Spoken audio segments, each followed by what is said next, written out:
Cara pembelajaran dalam trading. Okey, ada dua cara kita belajar dalam kita trade ni lah. Dua cara. Satu dinamakan sebagai fundamental analisa.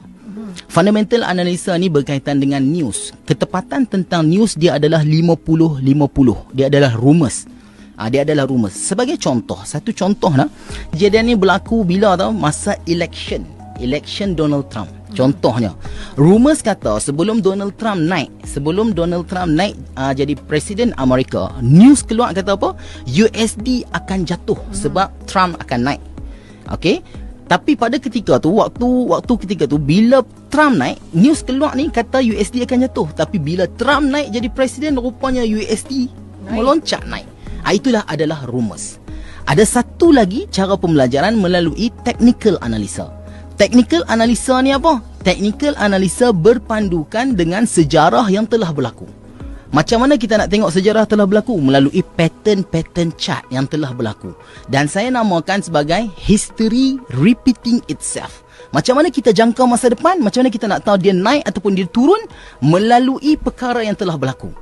Dia ada support and resistance. Lepas tu dia ada tempat retracement. Dan benda tu dia kena belajar dan tingkatkan dia melalui observation. Kena tengok. Dia tak boleh kita belajar hari ni, esok kita trade dah. Tak boleh macam tu. Sebab saya sendiri pun, kalau ada orang nak terlibat dengan trading, saya sediakan course selama 5 hari untuk dia daripada zero.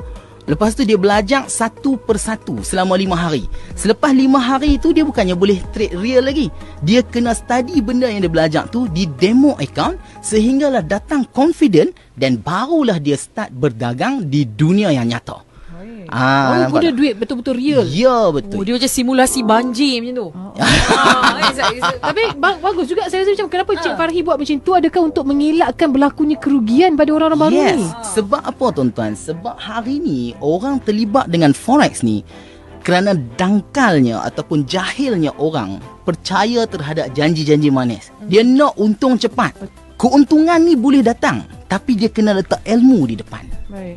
Dengan adanya ilmu, insya-Allah duit akan ikut kita.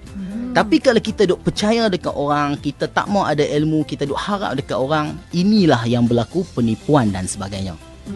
Okey. Apabila dia belajar, dia meletakkan ilmu dekat depan, wajib atas seorang trader itu. Apabila dia meletakkan ilmu di depan, maksudnya sebelum dia enter market, dia dah nampak risk and reward dulu. Menjadi kesalahan besar seorang trader adalah dia meletakkan reward dulu. Maksudnya dia letak untung dulu. Dia nampak untung dulu, dia masuk market. Tiba-tiba market against dia, dia tak tahu macam mana nak counter.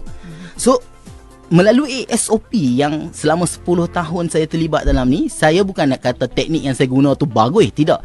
Boleh dijadikan panduan. Sebab apa?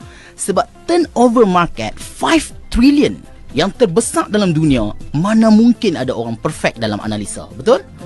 Namun kita meletakkan risk dulu dan kita nampak reward. Sekiranya against analisa kita dan kita tahu di mana kita perlu cut position tadi.